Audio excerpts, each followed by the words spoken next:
and gentlemen. Ladies and gentlemen, good afternoon. Welcome. I want to thank you for everybody here today that's joining API. For those of you who don't know me, my name is Mark Lowell. I am the president of the AID group of companies and our member firms. I'm going to take just a few minutes right now, just as far as who I am. For the last 34 years, I've been in the financial services world. We do full scope financial planning to include the insurance side of the equation, the wealth management side of the equation, and the estate planning world. So I'm not going to spend too much time at this time. Anybody that wants to talk in the future, more than happy to do that. But what I want to do today is talk about API, and I'm the new chair of API.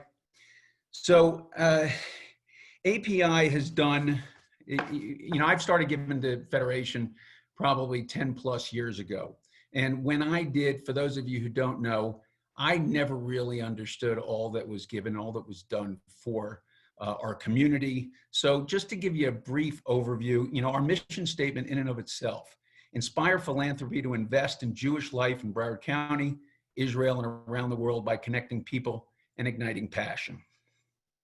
Some of the organizations, and we've got 50 plus support organizations that we support, supporting Israel, both from here and overseas. We care for the elderly. We serve those at risk, those that are hungry, those that are homeless. We have support groups that strengthen Jewish identity. We embrace those with special needs. So when I got involved, I never realized to the extent. And I would suggest that if you're not familiar with it, go to the website. Your agencies, your involvement, your synagogues, you will see that they are probably all supported by Federation. So with that said, I want to hand this over to John Zucker. He will explain a little bit more about API and how we work. So thank you all again for attending today, and I look forward to speaking again in a few minutes. Hi, my name is John Zucker. I'm the Senior Donor Relationship Manager at the Jewish Community Foundation. I want to thank you all first for attending today, for attending our Lunch and Learn. I hope the commute wasn't too much of a killer. The API is our Advisors Philanthropy Initiative. It exists to promote philanthropic discussions, giving from clients of professional advisors to the Jewish Community Foundation of the Jewish Federation of Broward County and its affiliated programs. We are here to create partnerships in our professional communities and to provide professionals with continuing education resources and networking opportunities. We are looking to educate professionals on the work of the Federation, both locally and internationally, and its partner agencies and synagogues. Again, thank you all for coming today. And now back to our new API Chair, Mark Lowell.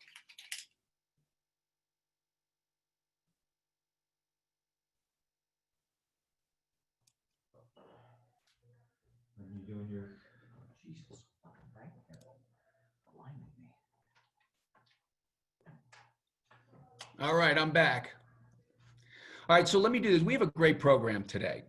Do me a favor as well. Please stay tuned for a few closing remarks after our main presenter about a new program that was recently approved by Federation, the board, and which I think you will find very interesting. It's called the Premium Sharing Program. So for now, I'd like to give you a little information on Keith Epstein. Keith is the owner and general manager of both Fairway Memorial Gardens, King David Memorial Gardens, and Eden Funeral Services, where he oversees all aspects of business development. Keith is a graduate of both the University of Central Florida and St. Petersburg College's mortuary program. Keith has served the South Florida community for 5 years alongside his father, Rory Epstein, a funeral industry veteran, before his untimely passing in 2018. Keith has since worked tirelessly to carry on his father's legacy of serving families of all backgrounds with dignity and respect. A dedicated philanthropist, Keith is active in the Young Leadership Division of the Jewish Federation of Broward County, a recent graduate of the Federation's Horizon Leadership Program, creating our next generation of community leaders, as well as the Jewish Federation's National Leadership Cabinet. He is also the proud father of Kevin, which I just met a few minutes ago online, his rescued golden retriever. So without further ado, here's Keith Epstein. Hey everybody. I'm going to be taking a few minutes today to discuss with you my background, the funeral industry / death care industry as a whole, and how you can better serve all of your clients. Again, they were mentioning Kevin. Kevin's joining me from the floor over here. And I would like to get started. I'm going to put up my presentation and we'll get started right away.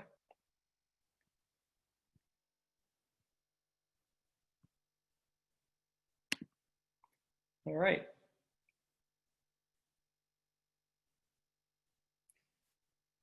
So, as Mark explained, I am the managing partner of the Cemetery Fairway Memorial Gardens and our funeral home, Eden Funeral Services. I have a Bachelor in Science Legal Studies degree from the University of Central Florida. And right after graduation, my father became sick and I decided to not pursue law and instead come back and help out with the funeral home that we opened up back in 2008. My father for years, 30 years, was a veteran of the industry and I've learned a lot from him. So I'm glad to talk about that today. I am a licensed funeral director, which is different than a pre-need sales counselor. I went to school for mortuary studies, learned the ins and outs of all religions and aspects of the funeral industry. And through my years of experience, have also learned how the funeral industry ties in with all of your industries as well, which is why I'm proud to be speaking to all of you today. A little bit about me. I'm a native Floridian, which seems to shock a lot of people. Been in Florida my entire 30 years of life. I'll be 31 next month. Something that my father always instilled in us was the value of a good reputation. And I think through the years of learning through the funeral home and meeting numerous people, our referral sources and our growth in our business has become a big factor due to our reputation, as well as the reputation of the people we surround ourselves with. So I look forward to speaking to many of you, I'm sure after this, about how we can work together, learning together, and how we can help all of our customers and clients and families that we serve. I grew up in the funeral industry. Again, my father was in the industry for 30 years. I was 28 when he passed away. So I've seen everything in the growth of the industry down here since day one. I've also seen the depletion of land and the up and coming of new cemeteries, ours being the newest in over a decade in South Florida. We also created King David Memorial Gardens within Fairway Memorial Gardens, which is a all Jewish kosher section that does not support cremated remains. However, we do have sections that we split off for that. It's actually been today 2 years since my father passed away. I have to say that joining the Federation was a godsend, in all honesty. I was really down for a while and I was looking for ways to help myself and to find, meet new people and really get myself out there and learn. And I was introduced to the Federation through a few friends. They said, it'd be good for business. It'd be great for you to learn a little bit more. And what I found is that the Federation really supports you beyond business, and it supports the community a lot beyond business as well. My knowledge of the Federation has always been when somebody passed away, we would work with the Federation to help anybody who might have been indigent that couldn't afford the burial. And the Federation would go above and beyond to try to raise funds or dedicate funds to funerals in order to help these families. I never really knew much beyond that. And once I got involved, I really got involved. I started working with the Young Leadership Division in the Federation. I joined Horizons, which is their mentorship locally. And then through the introductions I received at Horizons, I was also introduced to the National Young Leadership Cabinet, which is the overseeing portion of the entire United States and abroad. And I'm proud to say that as of July 7th, I am newly engaged to my wonderful fiance, Coley, who I also happen to meet through the Federation as well. On my agenda for today is going to be discussing with you end-of-life planning, the ins and outs of the death care industry, and how things work within our end, so you have a better perspective of how we could work together, and maybe some things that your clients will necessarily need to know, or questions that you might get from your clients that you might not have actually had answers to in the past. And again, I'll address at the very end of this conversation that you can always defer to me or any of our staff to have these discussions at no charge. You know, we're always happy to have conversations. Again, we'll discuss on how this can help prepare your clients for death and beyond. And then at the very end, we will do a Q&A. As you guys are asking questions, if you do it during the presentation, I will not be able to see it. However, John will jot down some of the questions and I'll address them at the very end. I appreciate your time and I look forward to getting started. Thank you.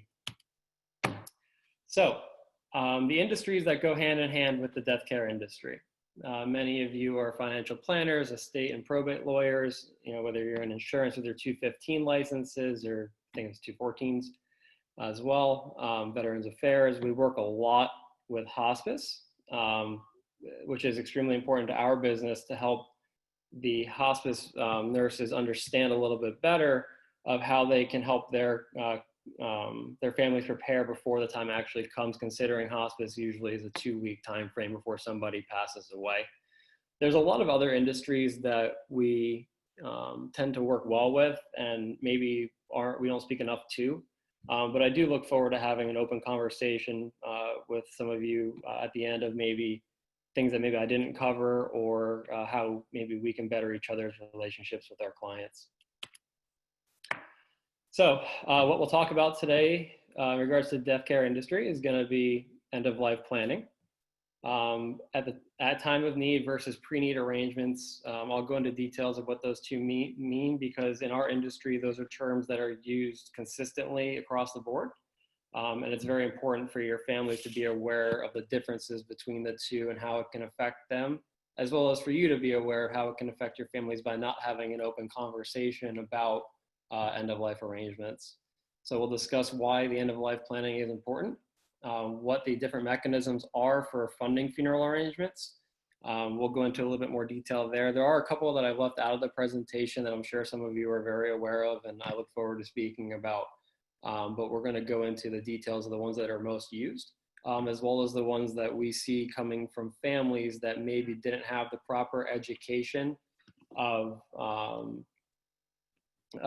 how the funds are actually distributed upon death and what that requires for example, insurance policies that might not be able to be fulfilled in time to provide funds for these services. We'll understand the different types of offerings that the funeral industry has. Many people aren't aware of all the new and updated things that are going on, not only just in South Florida, but throughout the world in regards to different types of burials, cremations, you know, transferring out of state or countries, the laws for scattering remains, which a lot of people aren't aware of and could wind up getting in trouble for if they're not told about it. I'll go into a little bit more understanding about the veterans benefits. We get a lot of misconceptions when it comes to veteran benefits and the important documents that the funeral home will need in order to facilitate everything through Jefferson Barracks out of Missouri to arrange for veterans to have burials locally or, you know, anywhere in the world that might have a VA cemetery. We'll go into what the future of our industry looks like, as well as, you know, hand in hand with us, as well as with you all. And then we're going to go into a little bit about how COVID has impacted us, and I'm sure, you know, it's impacted a lot of you as well. But it's important to take into account that if you're meeting with anybody right now, there are certain things that unfortunately we have had to transition in our industry. And it's really, I think, going to make an impact long-term on how families view the industry and how we make funeral arrangements as a whole. What is end-of-life planning? End-of-life planning is the expression of one's wishes for how they want to be treated when they die. There's countless ways to memorialize someone beyond the typical burial or cremation, and new concepts are being created every day. I mentioned that a little bit ago in the last slide, that there's so many different types of ways to memorialize, and a goal of ours at Fairway Memorial Gardens, as well as our funeral home, is to listen to our clients and to understand what they want and not give them the typical cookie cutter funeral that they were all used to. We've seen this big change over time, that people are moving a little bit more away from the old traditional aspects. While yes, there are still people who are traditional, we have seen a larger increase in the desire to create new ideas. And again, planning ahead of time is a great way to have a family member tell us, what they're looking to do. We can plan it out ahead of time and really work with them to create something special, really memorable, a really proper send-off, so to speak. Going to get into talking about at need, which is at time of need services versus pre-need services. At time of need services, as the name suggests, when someone dies unexpectedly or without making arrangements ahead of time. I deal with this, unfortunately, daily. The stress that families go through unexpected deaths are immense. And being someone who had an unexpected death, I think I tend to have a better understanding now than I did before my father's untimely death. Before I kind of always thought, somebody passes away, they call a funeral home and we take care of it, because I firmly believe that it's my job to guide them through the most difficult time in their life. But I can see now why it's so important to have these discussions ahead of time. If it wasn't for people who are a little bit further in the extended portion of my family helping us out, I don't know how we would have got anything really done. So the unneeded stress of at time of need services is just extremely high, and it delays the grief period. And the 5 stages of grief can take a little while to get through, and it's just so important to be able to start that appropriately. We've found that services where people are doing more than just quote unquote direct cremations, where someone's picked up from a hospital, brought to the crematory and cremated with no services. We found that actually having a service, being able to be present, has actually perpetuated the grief process to be quicker and better. To be people to say your final goodbyes is extremely important. A big thing in our industry, and a lot of people are aware of higher costs. Higher costs at time of need are typical of a lot of funeral homes and cemeteries. We're not usually one of them. We tend to work with families to keep it within their budget, while there are other funeral homes in the area that have the so-to got you mentality where, somebody died, you don't have a choice, you're going to need to pay us one way or another. So it's important to be aware of, again, reputation. I think it's extremely important to know who you're working with, know that your clients are going to be in good hands. And just because it's a name that you've known for years and years doesn't necessarily mean that it's the best route for that family to be going anymore. A lot of these names that you've heard have all been bought by larger corporations. Although the name has stayed the same, their prices and their way of handling business has definitely changed. Which is why we started our funeral home as well as the cemetery. King David was founded upon the fact that the local cemeteries here that are Jewish are running out of land, and the prices tend to be between 5 and 10 times higher than our prices total, which is an extreme amount. For example, a full package for a burial plot with us, including a stone, might be $4,000, while you can go to one of our local competitors who has maybe 2 to 5% of their land left, and they're charging $15,000 to $20,000 to the exact same thing, and you don't actually get to pick where you're going. You're just given what's left. In our case, we're wide open to any new ideas, and the creation of what we found has been great has been private family estates that are custom to families for affordable prices. Going forward from here, I'd like to get into a little bit about what pre-need is and why it's important. Pre-need is pre-arranging details, planning and paying ahead of time for cemetery and or funeral arrangements. It's important to note that some funeral homes don't offer pre-arrangements, and some funeral homes also that do have different packages and payment methods and whatnot. So pre-need is extremely important. I'll get into a few of those details in a minute.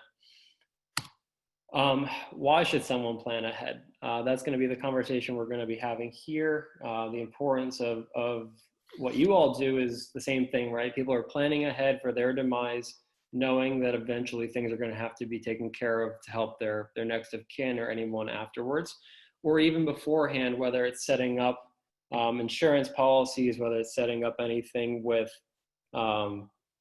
long-term care policies, getting everything in order for financial planning to make sure that they can afford their, a comfortable end of life living style. And again, that was something that unfortunately my family and I had to learn the hard way, was that when my father passed away, a lot of the things weren't written down, despite the fact that we were in the industry. It made me learn that it's extremely important to be speaking with financial planners, estate attorneys, trusts, setting up trusts, and really have a plan for the end of life. Because in all honesty, my father was, like 58 when he passed away. And being so young, it doesn't seem to be a conversation that a lot of us tend to have. But it's so important that it starts earlier. We found that a lot of people in their 40s to 50s are starting to look more into cemetery plots, while people are not being guided to start arranging their funerals until 70 to 80, which honestly is, it's interesting that they're not done at the same time. And I think a lot of it has to do with the expenses that can be incurred by doing both at the same time. But again, working with the proper companies to show them these options, or working, hand in hand with any of you, there might be a good way that we can have a discussion on how we can make it more affordable, or how we can help financially plan to make sure that their arrangements are taken care of so that they have peace of mind. Planning ahead really allows a person to make decisions in a calm and collected manner.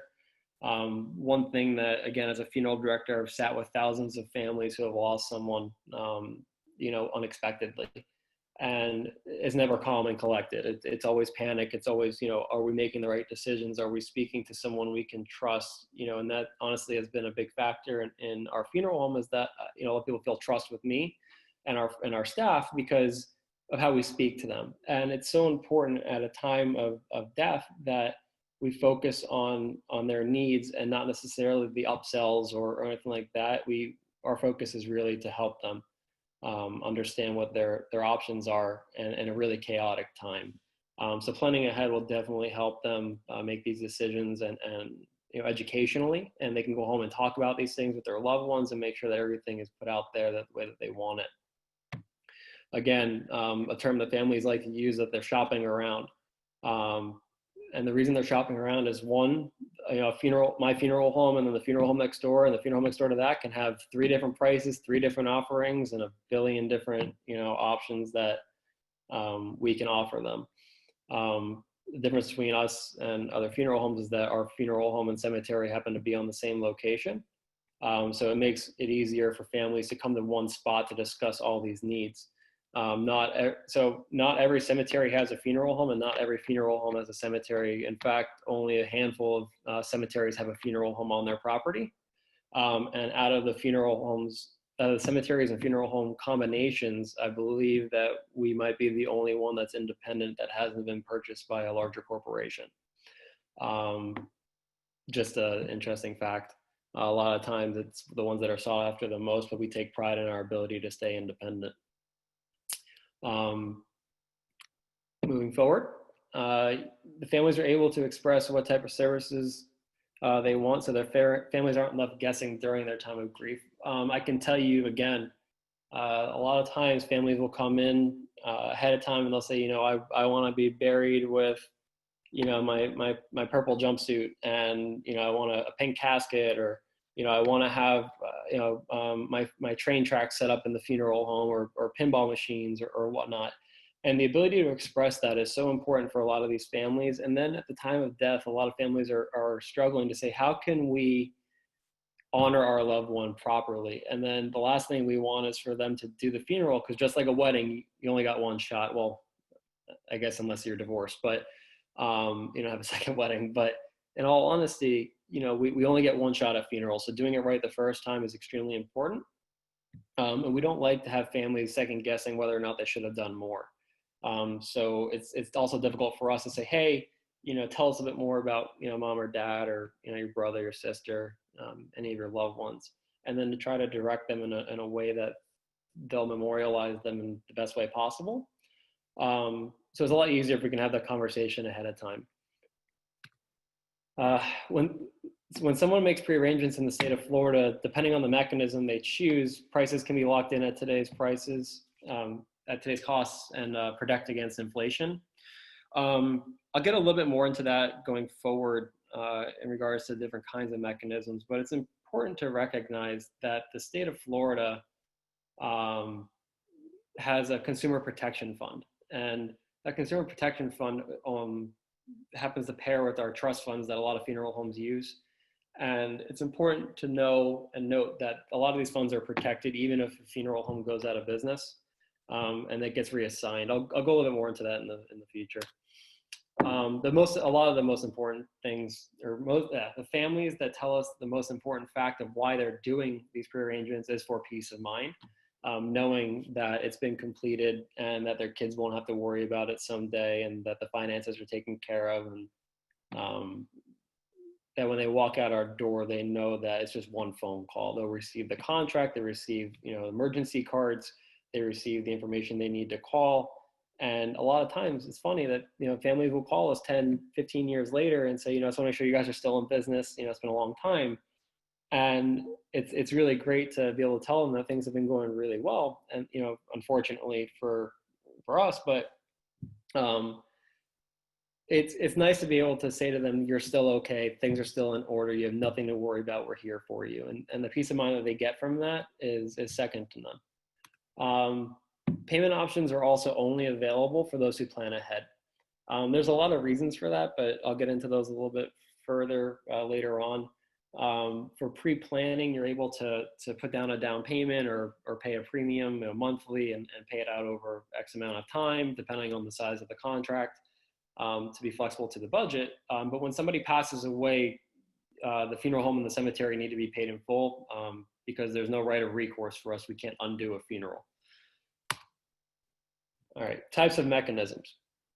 The first one I'm going to talk about is funeral trust. The consumer, or for a funeral trust, as I was explaining a little bit earlier, the trust within the state of Florida, we use Funeral Service Incorporated, which is FSI. A down payment would be made of 10 to 25%, depending on how they want to handle the payments, and that will lock in the price of today. So, for example, let's say that a burial today is $3,000. They'll pay us $300 down, and we'll usually divide that out, no interest, over 60 to 72 months. Again, trying to stay within budget, being flexible with these families. That the negative side for the customer is that they usually have to put a larger down payment. So some families might have a harder time putting down $600-700 versus just doing a monthly premium, which we'll get into on the next slide for insurance. Final expense insurance. It's the problem with the trust overall is that it's risky for the funeral home most of the time. In that when someone puts money into a trust, we're getting paid over time, and the trust itself does not necessarily get as much interest. So funeral homes that today are offering, low prices with, I'm saying low prices because it's a loss leader for a lot of them, but the low prices, they're not offering a high enough price. So by the time 10, 15 years come down the road, when they have to fulfill these services, it winds up that they're negative, which usually will put out a couple of them out of business, which we've seen in the past with other locations. So not necessarily every time is the cheapest the best. However, again, depending on how it's trusted, it could be still beneficial for the consumer because those prices are guaranteed no matter what, even if the funeral home goes out of business. So next up on the mechanisms is final expense insurance. This is beneficial to the funeral home due to the upfront commission that we would receive to help pay for our overhead. And then on the back end, we usually would get an increased amount because of the interest that's been built in. So it actually helps us long-term with these contracts to fulfill these families' needs. So although they're paying interest on these policies, some families don't mind that, others do. We tend to see in the Jewish community that a lot of the Jewish community tends to opt for the funeral trust, so there's no interest payments. However, final expense has really been a little bit more up and coming at the moment, just due to the lower premiums per month that these families are paying compared to the upfront cost of the trust. Again, sometimes when people do final expense insurance, if they're not, if an insurance agent isn't paired with a funeral home directly, they won't be able to make that funeral, or the agency, the funeral home's not an agency either, they won't be able to make that funeral home the beneficiary, which means that they can't guarantee the prices of the funeral.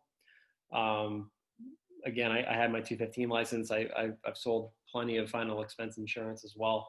And it's really a great mechanism. It's just important to know that if it's possible and you're selling it, the best thing to do is to pair with a funeral home and make sure it's a guaranteed price to really help these families get the full benefit of the final expense insurance.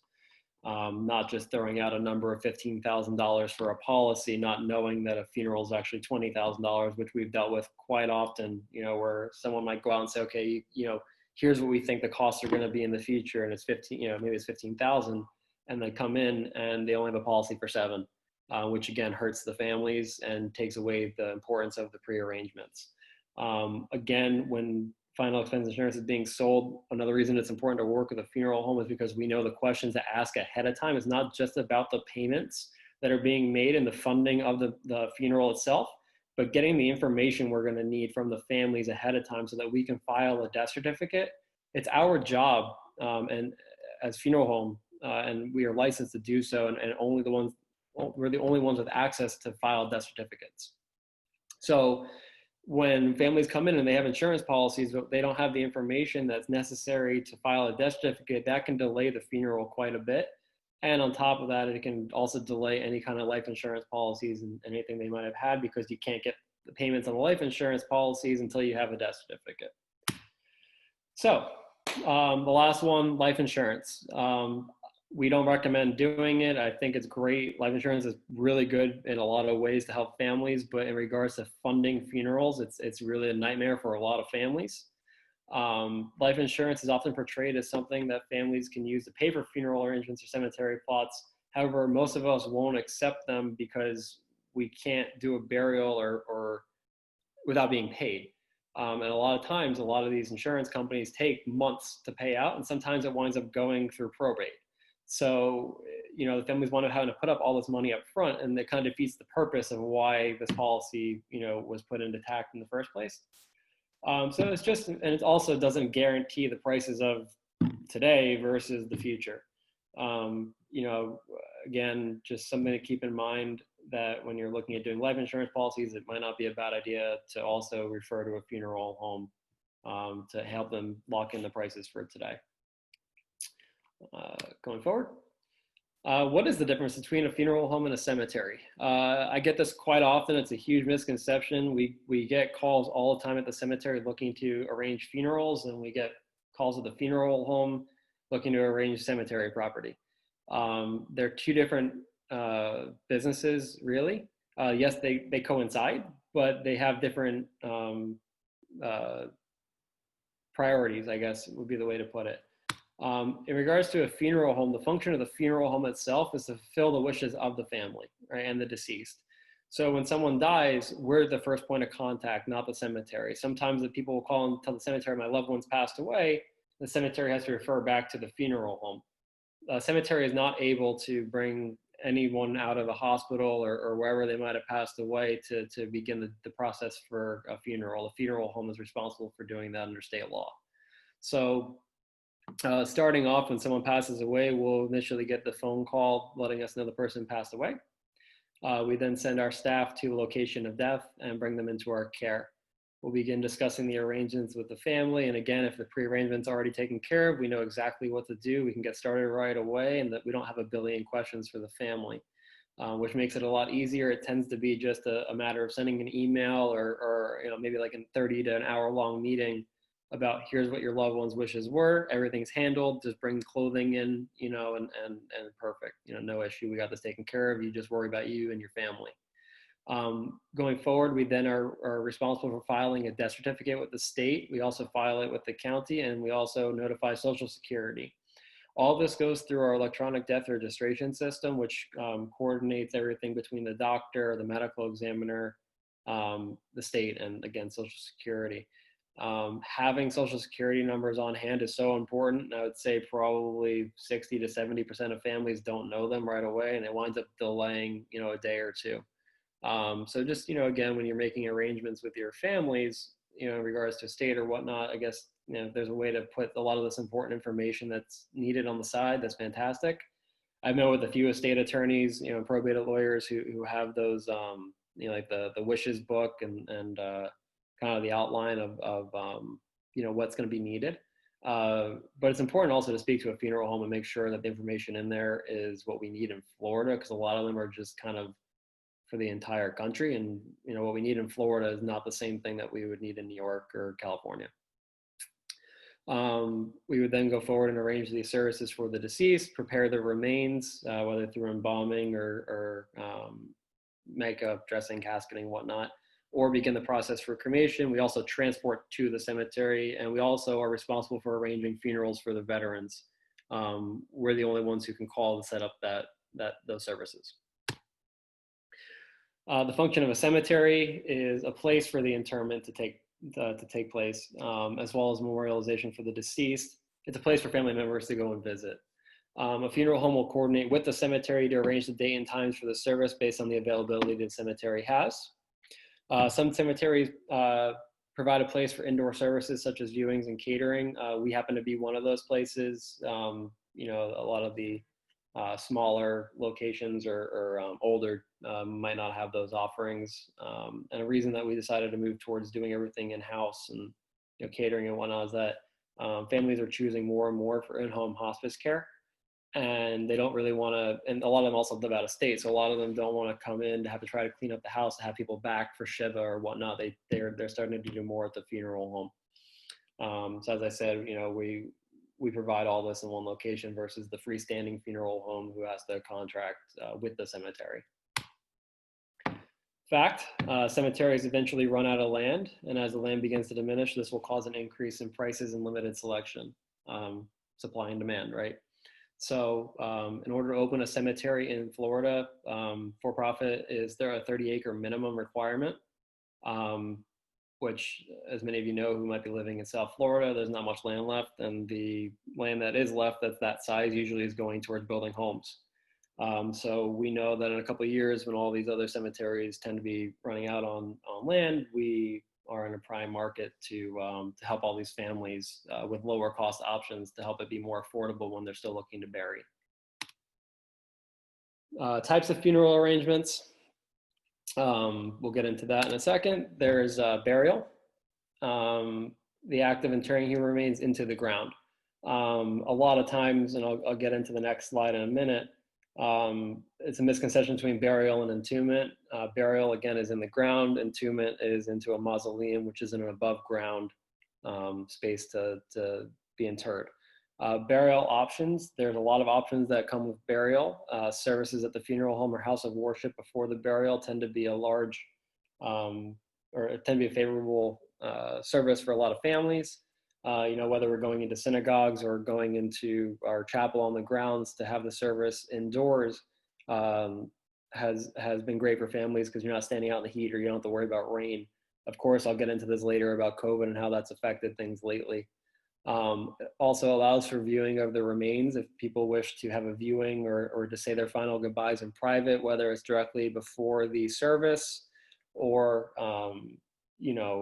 the night before. There's a lot of different options. And again, depending on your religion and what you believe, we can accommodate any of those. The 3, 4, 5 day services that used to take place back, 20, 30, 40 years ago are really not as prevalent anymore. But people are still doing the viewing of the remains for their final goodbyes. A new up and coming feature that a lot of people aren't aware of is eco-friendly burials. We happen to be the only cemetery south of Boynton Beach that offers eco-friendly burials, meaning that we don't require a liner or a metal casket in the grounds. And again, I'll go a little bit more into that later on. Then also part of the burial options, which a lot of people also are unaware of, which is a huge thing to try to plan ahead of time, not at time, is transferring out of state to be buried. A lot of families, people have moved here from New York, New Jersey, Chicago, all these different places, and they want to go back to the plots that their families were buried in. But a lot of them, when they pass away, their families don't know where to find that information. And a lot of the times when they bought these things, they were bought through societies back in the day. And the societies have had, back then, if they were 70, 80 years old, a lot of them aren't there anymore. So finding that paperwork is usually a nightmare. And because the society sold those those plots, the cemeteries usually don't have any records of it. And if they do, it's very minimal. So trying to make sure that any of your clients that are down here that wish to go back home, they need to have that conversation ahead of time. That's extremely important. I've had it where, families take 2 or 3 weeks at a time just to be able to get their loved one buried because they can't find the paperwork or which cemetery their loved one was in. And it's extremely difficult to call every cemetery in the state of New York.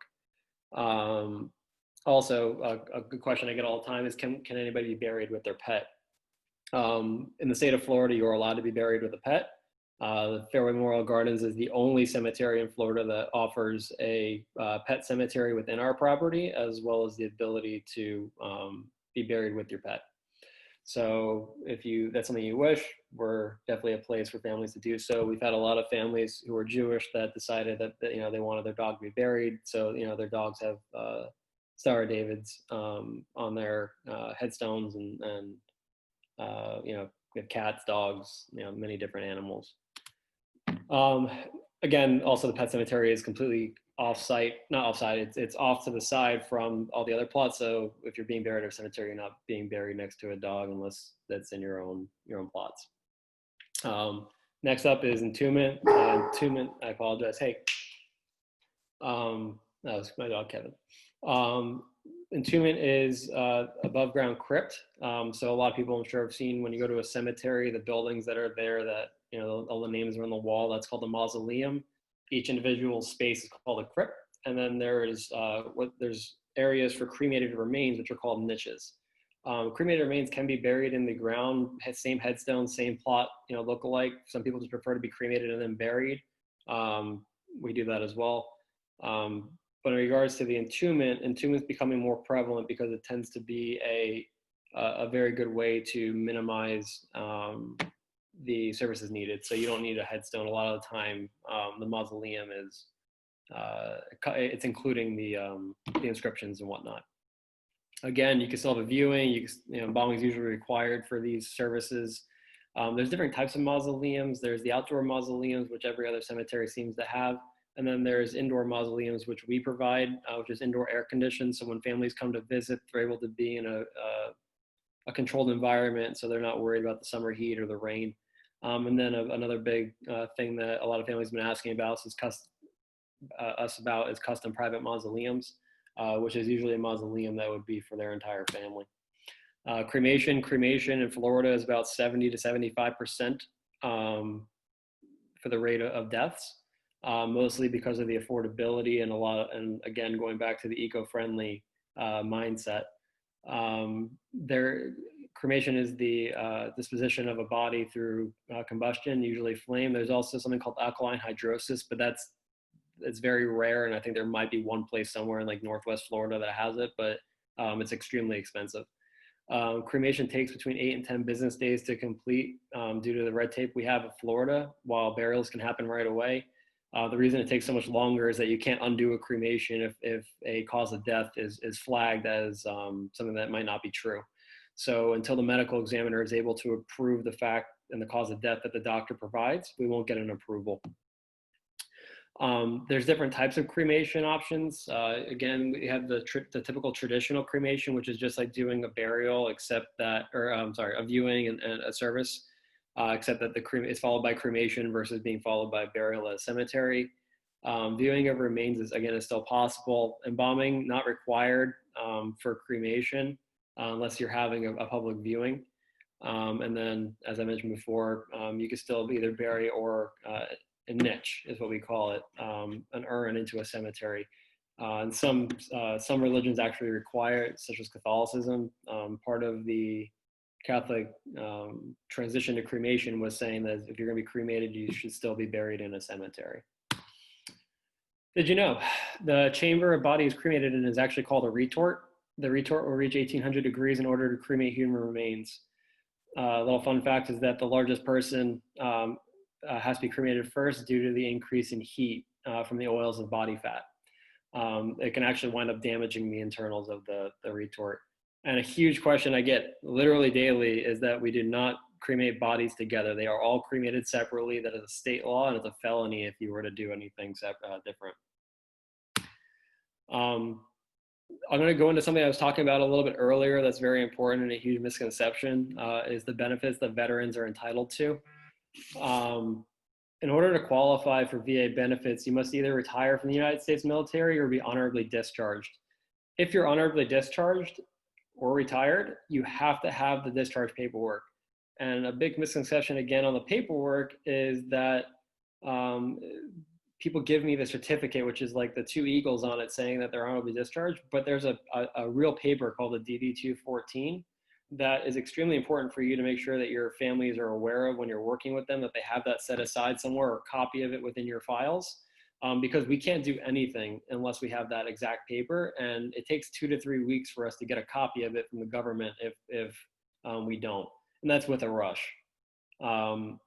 Something also that to be aware of is that I'm sure some of you have retired veterans who are Silver Star and higher, and those veterans are the only ones allowed to be buried in Arlington.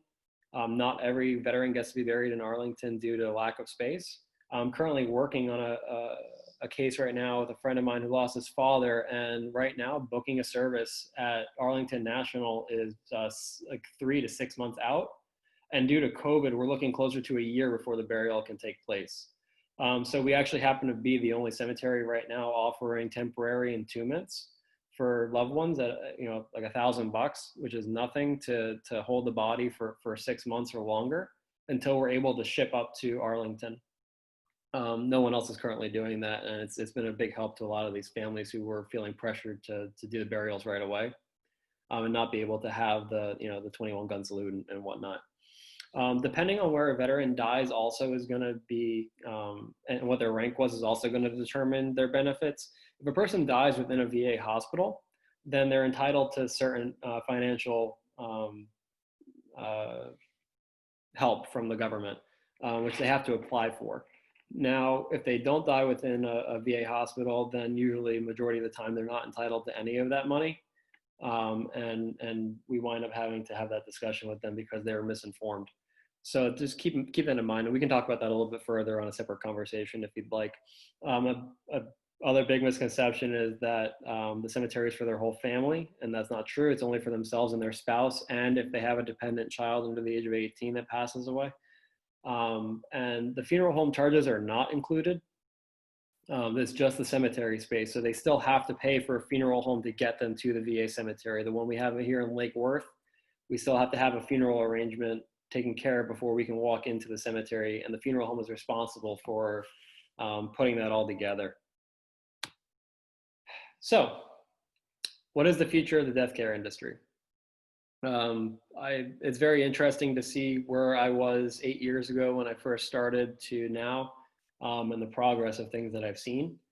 The cool thing is that, every day goes by, someone's got a new idea that they want to see if it can be done, and people are really pushing the limits. I've had people who wanted to be shot off in shotgun shells with their cremains. I've had people, who wanted, again, to be buried in an eco-friendly manner, have a tree on their grave. They have the reefs now where people can have their cremated remains placed in. There's a lot of new things that are up and coming. The eco-friendly options, that we provide, and that's some of the cemeteries in northern Florida provide, are the ability to be buried in a wood casket, no metal, no embalming, usually just a shroud, a very simple but elegant burial.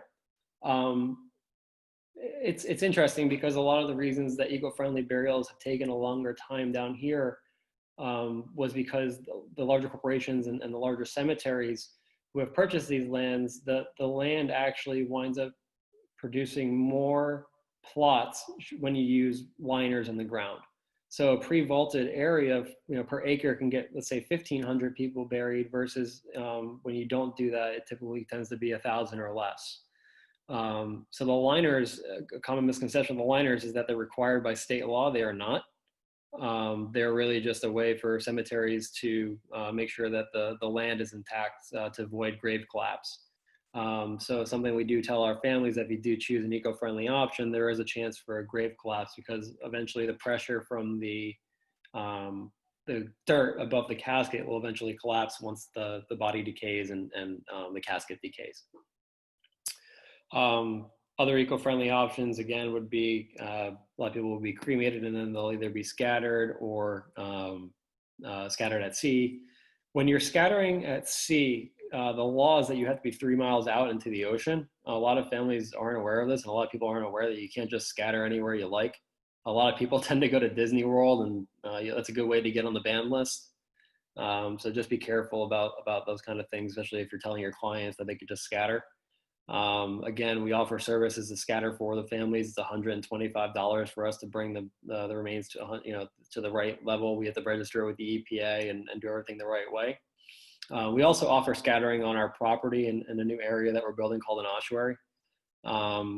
And again, cremated remains can also go into mausoleums. Eco-friendly options kind of ties into the mausoleum portion, which is going vertical. There's two reasons that cemeteries go vertical. One is because they're running out of land and they want to maximize what they have left. The other is because families tend to believe that it's a little bit more economical as well as environmental to use the least amount of land to store the most amount of people. So when we developed our property, the property was developed around the mindset of doing burials on the outside and a larger amount of indoor mausoleums on the interior of our property, which is 47 acres. But the good thing about our property is that as time goes on and the transitions of the market start to happen, we can detect whether or not families want the mausoleum still, or whether they want to go back to ground burial, or whether they really want those eco-friendly burials. So again, we have to have these conversations ahead of time with families to get how they feel, and to make sure that we're directing them in the right way to the needs that they want. A cool thing that's really changed in our industry, which I love seeing, is memorialization and celebrations of life. Yeah, a lot of families are still sticking to the traditional mindset, but as the millennials and everyone else are, such as myself, are getting older, we're looking at doing things a little bit differently. Whether it's having a party, whether it's, kind of like having some kind of catered events, or dove releases, or, there's just so many options. One of my favorite ones that we've done so far was someone who loved playing slots, and my father happened to have a bunch of slot machines in his home that we kind of just collected growing up, and I managed to have them transported to the funeral home, and we helped set that up for a family, and that was just a really great experience for a final send-off. Again, someone else loved train tracks, and they had a train set, and we put the train set through the entire funeral home, and so everywhere you went, you got to see the trains and little pictures that would go around on the trains. So discussing it ahead of time is extremely important to know, if there's any kind of cool wishes that anybody wants to fulfill. And if they want basic, then that's great too. And we're more than happy to help them obtain a rabbi if they're not part of a synagogue or whatnot. We work a lot with the Federation, a lot with the Holocaust survivors. Currently speaking of ways to create dedicated gardens for Holocaust survivors, that when those plots are purchased, that a portion will go back to helping other Holocaust survivors who can't afford their own burials, which is also something the Jewish Federation helps with. The Holocaust Survivors Program is a great program, and for those who, I think they have like over 800 people that are in South Florida alone that are Holocaust survivors that they're assisting, which is just absolutely fantastic. So technology-wise, things that have changed in the industry have been online arrangements. Our online arrangements, we've seen an increase, especially during COVID, and I'll get into a little bit more in the next slide. But the online arrangements is interesting, because a lot of families, their loved ones, maybe are up around the country somewhere, and they wind up passing away down here, and then the ability to do everything through email or directly on the websites and make all these plans online has really helped families to not have to worry about flying in and all the heartache that comes along with taking that travel just to get these arrangements taken care of. Being able to do it online has been a big influx or a big increase of awareness for us as well. I started the technology process about 2 years after I got started. I saw the transition coming along, and I had a little bit of pushback at the very beginning from other veterans saying that it was a little bit standoffish, and I think that there's still the personalization there. It's just a matter of making it more convenient, which I think still makes it a lot more personal too. We've seen a rise in online memorialization. So whether, you know, all these people are posting on Facebook or other platforms where, you know, they can go on, they can leave their condolences, they can send flowers, they can light a candle, make donations in people's names, you know, GoFundMe accounts to help pay for the funerals if people can't afford them. You know, it's really great to see the transition of technology. And then of course, live streaming. We've been live streaming for a couple of years now. It's just becoming more recognized due to COVID. Again, people, you know, people who live in Israel that want to be able to watch their loved ones burial that couldn't get back within 24 hours, were able to you know, to live stream those services, or even, you know, again, up in different states that couldn't make it in on time. So how has COVID impacted our industry? I know it's impacted a lot of yours, I'm sure. Our biggest impact we've seen is, again, the online arrangements and the live streaming services. You know, not even the fact of being out of state now, just not being able to want to come into contact with people during this process. The online arrangements have really made it a lot easier for families. It's important to recognize that when we're working with families, that the online arrangements are catered to these specific types of services they want. So going back again to pre-arranging, if we have everything in our files, knowing what we need to do, it's a lot easier just to send them everything we have and show them here's what the wishes were, than trying to explain to someone over the phone or through emails and pictures that we have to send them online of what their options are. You know, pre-arrangements for us, obviously, at the very beginning took a downturn just because of people not wanting to be in contact. But we're starting to see an uptick actually now, people who are more aware of their mortality and they want to start planning just in case. So the conversations are starting to happen, and it's so important just to at least get the conversation started. It often is, it's interesting how many people avoid the conversation of death until it's brought up. But then somebody says to me, like, what do you do for work? And I tell them I'm a funeral director, and the questions I get are nonstop. So it's funny to me just to see that once you kind of bring up the topic, people don't really want to stop talking about it. So it's good to have that conversation.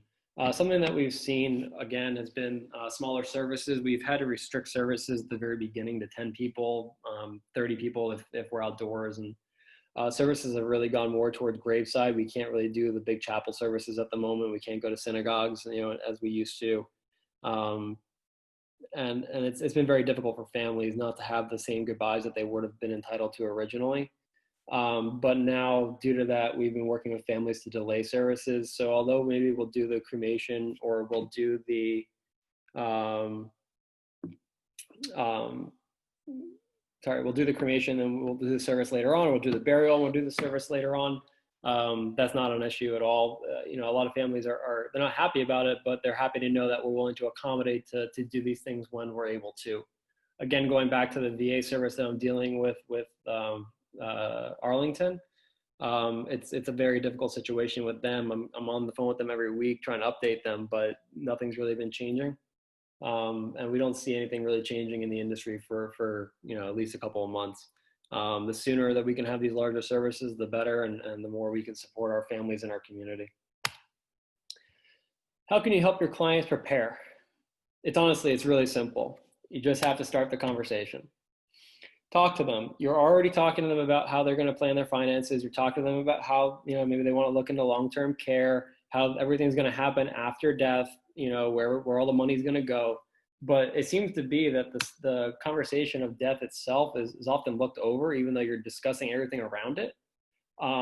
This is not general to everybody, but you know, I've had this feedback from a lot of families over the years, and it's been a goal of mine to speak to as many financial planners and estate lawyers and insurance agents as possible to have that open conversation of how we can better educate these families to make sure that they're getting the most value out of your services as well as ours. And I just want to make sure that families at the end of the day are taken care of, and that you know, when they come to me, you guys are the ones getting a great reputation for how they handle everything so appropriate, how you have handled everything so appropriately, and literally everything was done that they didn't have to think about it when the death happened. Again, that goes back to our reputations, and I think the more people that say to me, wow, that was simple, I can't believe this was all done, is much better than saying, wow, I can't believe that this person didn't tell me this. So again, ask the questions directly. what are you thinking about in regards to when you die? Don't beat around the bush. Don't use terms like, if you pass away, it's going to happen. It's a reality. We're all going to die. So having that conversation openly is so important. And it's one of the first things that we learned also in funeral directing school is using the proper terms: death, dying, demise. Passing away is a way that we tend to use words like that to minimize the impact that a death has. And you won't usually get that from me. So just make sure your clients or next of kins have a complete understanding of where everything is located. I cannot tell you how many times families come in and they tell me that they don't know what policies or where or even which attorney to call. So having an open conversation, and if possible, if we have the pre-need on file and we have information in our files to say, oh, by the way, here's the attorney that you need to call, or here's your financial planner or XYZ. It's a lot easier than telling them, sorry, we don't know, we can't help you. And it really, again, it goes back to us all working together hand in hand. And again, we'll go over all the different things that we need from them: names, maiden names, social security, place of birth. The number one that a lot of people don't know is the mother's maiden name of the deceased. So that's a good one. And again, every state's different. If you don't feel comfortable discussing the details, you can always, again, defer to us. We don't charge to talk to any of your families. Whether we get this, the family to use us or not, doesn't matter, as long as we get to help them at the end. That's great. Again, if we do, even better, because we really do enjoy helping families as much as we can. That concludes my presentation. John has sent me over some questions that you all have asked, and I'll address them in the order that I got them. And I really genuinely appreciate your time. The first question that John sent me over was, do you work with anyone who wants to donate organs either to a medical school or for science? Yes, actually, I'm working with someone currently who has Parkinson's that is looking to donate their brain for science. We do refer out to Science Care and other local places. When it comes up in conversation, a lot of the times families who come in that want to donate typically already know that they're signed up and that they're going to donate. But a misconception, again, is that, like for Parkinson's, for example, they'll take the brain, but they're not going to do anything with the remains. You still have to have a funeral home take care of the remains after the donation. So that's something to keep in mind. So another misconception is that, they'll just pay for everything, they'll take care of it. Certain places will, and that's not to say that there aren't places that do. But those are conversations and pamphlets that we'll hand out to families if they do have those questions. If you have plots at a cemetery through a synagogue, can you choose any funeral company to make arrangements with? Yes. And no matter what cemetery you have arrangements with, no matter who it's through, you can use any funeral home to do services at. So, for example, I have funeral homes that are freestanding funeral homes that will still bury at my cemetery. That's never an issue. And again, my funeral home, we bury at other cemeteries. So I do burials at Beth David, Menorah Gardens, Forest Lawn, Star David, which my father ran for 18 years, which is where I grew up pretty much my entire life, Temple Bethel, Memorial Gardens, literally anywhere. I do burials throughout the entire state of Florida, actually. And that's never been an issue. As for the synagogue, we also have synagogues refer to us. We're also very interested in working with other synagogues who are interested in looking at plots for distribution to their congregants. Again, we're also working with the Federation as well to help everyone, so that whenever any kind of sales come in, through the synagogues or the Federation, it's benefiting the Federation or the synagogue, not our pockets. Next question is, are the slides available for distribution? I have other presentations. I can send you this one if you want to email me your request. My email is currently on the page. My name, keith.epstein@fairwaymemorial.com. Let's have a conversation. I'd love to talk to all of you and answer any questions you might have in a separate environment, whether you want to do a Zoom call, a regular phone call. I spoke to a gentleman last week, that there's a perfect alignment of partnership there. A lot of us do. And I look forward to cultivating all these relationships. Someone asked, do you have a checklist of documents the family needs at death for a funeral home and for the cemetery, which you can share? We do currently. Again, please email me separately and I'll be able to get that over to you and we can discuss that in detail. And we can also customize it with your logo, our logo, however you want it. Thank you guys for your time. I genuinely appreciate you listening to me today. And I'd like to pass this back off to Mark. Thank you.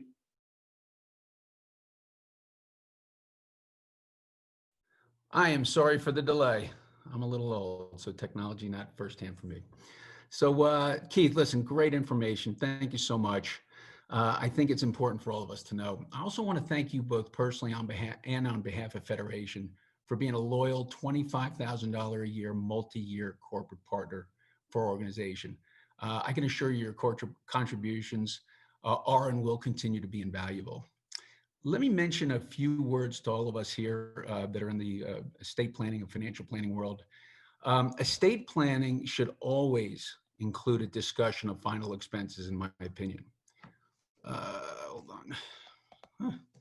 Again, technology. Hold on. Okay, so it should always include final expenses. It gives us as advisors an opportunity to discuss again with our clients charitable intent, legacy giving, estate tax planning, estate equalization planning, etc. I had mentioned earlier about the Federation's new premium sharing program, and I want everyone to know how this works because it's important. Federation has set aside $2 million and made it available for our donors to create a powerful and significant guaranteed endowment and legacy, not only for the community and Federation, but it enables us and our clients as potential donors the ability to do it at a fraction of the ultimate benefit that Federation will ultimately receive. The basic guidelines are as follows. A donor will qualify for a fully guaranteed life insurance policy with an A-rated insurance company or better. The premium payments, primarily designed to be paid over 10 years, but could be less, can and will guarantee that the death benefit will be paid upon the death of the insured whenever that occurs to the Federation, and the donor pays the first 5 years and the Jewish Federation is committed to paying the last 5 years. And again, that would be on a 10-pay policy. The donor will be recognized for the full face value of the policy, regardless of what the premium payments will be. So if you have any further questions, you can ask John Zucker. We're in the process of working out the final details on the marketing materials. And again, I would like to thank everybody for attending.